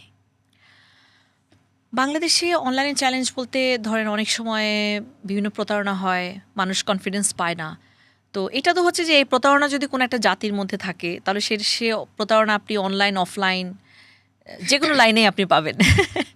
সো এটা আমাদের অনলাইন বিজনেসের যে রেগুলেশনটা, এই রেগুলেশনটা আরেকটু ম্যাচিওর করতে হবে আর কি আমাদের। হ্যাঁ, আমরা এক সময় আমরা দেখেছি যে অনলাইন সেলারদেরকে রেগুলেট করার জন্য বেশ কিছু নিয়মকানুন করেছে আমাদের যে আইসিটি মিনিস্ট্রি। তো সেগুলো যেরকম মানে আমরা মেনটেন করি, ফলো করেছি, কিন্তু আমরা অনেকে করে না। আমরা দেখতে পাই যে অনলাইনের যে অনলাইন মার্কেট প্লেসের শক্তিটাকে মানে কাজে লাগিয়ে অনেক প্রতারণা হয়, অনেক বড় বড় প্রতারণা হয়। তো সেটা তো আসলে রেগুলেশনের বিষয়। কিন্তু আবার যারা ভালো মানে যারা হচ্ছে যে একটা কমিটেড বিজনেস সার্ভিস তারা দিয়ে থাকে, প্রোডাক্টটা সঠিক প্রোডাক্ট, যেই প্রোডাক্টটা তারা ছবি তুলেছে, ওয়েবসাইটে দিয়েছে বা মিডিয়াতে পোস্ট করেছে, সেটাই তারা আবার ডেলিভার করে। সো যাদের এই কমিটমেন্টগুলো ক্লিয়ার থাকে, তারা কিন্তু ঠিকই কাজ করছে, ভালো করছে। এই আস্থাটা অর্জনের উপায় কি? এই আস্থাটা অর্জনের উপায় হচ্ছে যে জাস্ট ভালো কাজ করতে থাকা, সঠিক জিনিস অফার করা, এবং মানে যেটা অফার করেছি সেটাই ডেলিভার করা, অন টাইম ডেলিভার করা, তারপর তাদের কমপ্লেইনগুলো শোনা। এটা কি সবসময় সম্ভব হয়? বাংলাদেশে যারা আসলে অনলাইন উদ্যোক্তা আছেন তাদের জন্য এটা কতটা চ্যালেঞ্জিং? এটা চ্যালেঞ্জিং। একটা হয় কি যে যখন ইন্ডাস্ট্রিতে দুজন যখন প্রতারণা করে, তখন অন্যদের যে দুজন যারা প্রতারণা করে না, তারাও কিন্তু সেটার জন্য সাফার করে। তো এটা হচ্ছে যে ব্র্যান্ড ভ্যালুটাকে তৈরি করতে হবে ওরকম। সো গুটিপার ব্যাগ অর্ডার করা নিয়ে আমাদের আসলে এরকম কেউ বলে না যে ও আচ্ছা আমি কি অর্ডার করবো, ভালো হবে কি হবে না। এটা সংখ্যা খুবই কম, যারা একদম চেনে না তাদের জন্য হয়তো হতে পারে, কিন্তু বেশিরভাগ মানুষে এটা বিলিভ করে, কারণ তারা দেখেছে, তাদের বন্ধুদেরকে দেখেছে, কলিগদেরকে দেখেছে, আত্মীয়দেরকে দেখেছে গুটিপার ব্যাগ ব্যবহার করতে। তখন তো ওই আস্থার জায়গাটা এটা আমাদের অনেক কষ্ট করে তৈরি করতে হয়েছে। এই আপনার গুটিপার ফেসবুক পেজেও আমি দেখেছি যে অনলাইনে যারা বিজনেস করে তাদের মধ্যে অনেকেই আসলে দামটা উল্লেখ করতে চায় না। আপনার ফেসবুক পেজেও আমি দেখেছি প্রোডাক্টের দাম নেই, এবং আপনি সেখানে কমেন্টে আপনি দিয়েছেন কিনা আমি জানি না, বাট আপনার পেজে দেওয়া হয়েছে যে ইনবক্সে দাম বলছি। দাম কেন গোপন একটা বিষয় হয়ে দাঁড়ায়, মানে কেন Okay. ইনবক্সে দাম বলতে হবে? কমেন্টে Okay. বললে কি সমস্যা, বা প্রোডাক্টের সঙ্গে লিখে দিলে কি সমস্যা? ওকে, না আমরা দুইটা মোডে কাজ করি। হ্যাঁ, একটা হচ্ছে আমরা কখনো কখনো প্রোডাক্ট সহ ডেসক্রিপশন আমরা দিয়ে দেই, আর বেসিক্যালি আমরা তো ওয়েবসাইটে সেল করি। সো আমরা যখন একটা লিঙ্ক দেই, আমরা চাই যে লোকজন তারা ওয়েবসাইটে যাক, কারণ ওয়েবসাইটে আমার প্রোডাক্ট ডেসক্রিপশন, নানান ধরনের অ্যাঙ্গেলের ছবি, দাম সব কিছু লেখা থাকে। কিন্তু বাংলাদেশের মানুষের একটা জিনিস কি, যে আমরা যদি দাম লিখেও থাকি তারপরে কিন্তু প্রশ্ন করবে, যেমন লেখা আছে এটা দাম এত, কিন্তু সে কমেন্টে বলবে পিপি পিপি, মানে প্রাইস প্লিজ, হ্যাঁ এরকম বলবে। তো যাই হোক, আমি এই জিনিসটা শুরুতে আমরা মেনশন করে দিতাম বা ইনবক্সে, এখন আমরা মাঝে মাঝে করি, কিন্তু আমাদের সোশ্যাল মিডিয়া টিম যখন এটা রিপ্লাই করে, ওরা বলে যে যদি ইনবক্সে যদি আমরা রিপ্লাই করি তাহলে পেজের এঙ্গেজমেন্টটা বাড়ে। হ্যাঁ, দাম বলে দিলে অন্যরা তো এসে ওই দামটাই দেখে ফেললো। আর তখন ডিজিটাল মার্কেটে তো এটা তো একটা অ্যালগোরিদম, আপনার যতজন মানুষ কমেন্ট করবে তার বন্ধুরা নোটিফিকেশন পাবে। কিন্তু So- এটাতে কি অনেকে আসলে আগ্রহ হারায় না, যে ইনবক্সে যাব, দাম জিজ্ঞেস করব, তার থেকে বরং বাদই দিই? আমি জানি না আগ্রহ হারায় কেন, তবে আমার আগ্রহ হারায়। আমারও Honestly? আমার অনেস্টলি আমারও। আমি যে কত কিছু পছন্দ হয়, ইনবক্সে গিয়ে দাম জিজ্ঞেস করব, আবার ইনবক্সে গিয়ে আমি ওখানে ঘন্টাখানেক ওয়েট করব যে আমাকে একটা রিপ্লাই দেবে, দামটা বলবে, ওই ধৈর্যটা আসলে সহ্যই হয় না। হ্যাঁ, তার আমারও থেকে সহ্য ভাই হয় না। দরকার নাই, তোমাদের পেজের দরকারই নেই, আমি নিবই না তোমাদের থেকে। আমারও সহ্য হয় না। আমি আমার সোশ্যাল মিডিয়া টিমকে বলি, বাই দ্য ওয়ে রিপ্লাই তো আমি করি না, আমার একটা একদমই টিম তাই। আছে, কারণ আমি তো প্রোডাক্ট বানাই, আমার আমি সেটাই বলছিলাম এত যে- সময় আমার নাই। আমি সেটাই বলছিলাম যে আমি জানি না কে এটা হ্যাঁ। করছে। তো ওরা বলে যে এঙ্গেজমেন্টটা এটা আমাদের এক এখন- ধরনের ফ্রি প্রমোশন আর কি, যে 100 এনগেজমেন্ট যারা আসলে পটেনশিয়াল কাস্টমার না, সেটার থেকে কি 1-2 জন পটেনশিয়াল কাস্টমার হারানোটা বেশি লসের না? আমি জানি না এটা কিভাবে কাজ করে, ওরা স্টিল মনে করে যে এটাই ভালো। তো মানে পেজের এনগেজমেন্টে কি আসে যায় যদি না সেল হয়? You are right. হ্যাঁ, এটা আসলে আমরা মাঝে মাঝে ওদেরকে প্রাইস করি, কিন্তু আবার ওই যে ওটাও কিন্তু সত্যি যে সবাই যে প্রশ্ন করলেই যে সে কিনে ফেলবে বিষয়টা তা নয়। আর গুটিপা যেহেতু একটা মোটামুটি একটা নোন একটা ব্র্যান্ড, সো অনেক মানুষের কাছে কিন্তু ইনফরমেশনটা আছে যে আমরা ওয়েবসাইটে সেল করি। সো আমাদের একটা সুন্দর ই কমার্স ওয়েবসাইট আছে, ওরা চাইলেই আমাদের ওয়েবসাইটে ঢুকে তারা সব দেখে নিতে পারে। আর আমরা ওয়েবসাইটে লোকজনকে একটু আনানোরও চেষ্টা করি। সেই জন্য আমরা যেটা করি যে ইনবক্সে, আমরা যখন বলি ইনবক্সে আসেন, তখন আমরা ইনবক্সে থেকে ওয়েবসাইটের লিঙ্কটা আমরা দিয়ে দিই, সেখানে সে ক্লিক করলে সে প্রাইস, ডেসক্রিপশন, এভরিথিং তারা একটা জায়গাতে তারা দেখতে পায়। সো এটা এঙ্গেজমেন্ট টেকনিক আর কি। Thank you. বাংলাদেশের চামড়া শিল্প সম্পর্কে অনেক কিছু জানলাম, এবং অনেক কিছু জানলাম অনলাইন বিজনেস সম্পর্কে, আপনার সম্পর্কেও। শেষ যদি কিছু বলার থাকে দেন আমরা আজকে শেষ করতে পারি।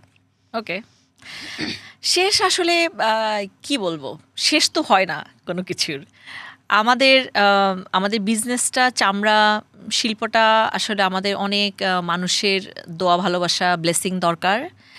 আর মেড ইন বাংলাদেশ বিশেষ করে আমি মনে করি যে মানুষ যদি নিজের দেশের প্রোডাক্টকে যদি সবার আগে রাখে, যেটা পৃথিবীর অন্যান্য দেশ করে, তারা বিদেশি প্রোডাক্ট কেনার আগে তারা নিজের দেশের কী আছে সেটা দেখে নেয়। সো তারা যদি বলে যে না, আমরা আগে সবার আগে মেড ইন বাংলাদেশ কেনার ক্ষেত্রে, তাহলে আমার মনে হয় যে এটা আমাদের সকলের জন্য বিশাল বেনিফিট হবে। তো আমাদের বৃহত্তর বেনিফিটের স্বার্থে নট অনলি গুটিপা, আমি মনে করি তাদের যত জিনিস কিনবে, যেটাই বাংলাদেশে পাওয়া যায় তাদের সেটাই আগে কেনা উচিত, না পেলে তারপর বিদেশে যাবে। Thank you so much. You are most welcome. দেখছিলেন হার স্টোরি, সঙ্গে ছিলাম আমি রুকাইয়া জহির, এবং আমার সঙ্গে ছিলেন গুটিপার কর্ণধার তাসলিমা মিজি। সবাই ভালো থাকুন, দেখা হবে নতুন কোনো পর্বে নতুন কোনো অতিথি নিয়ে। সেই অবধি ফলো করুন আলাপকে, থাকুন আলাপের সোশ্যাল মিডিয়া হ্যান্ডেলগুলোর সঙ্গে।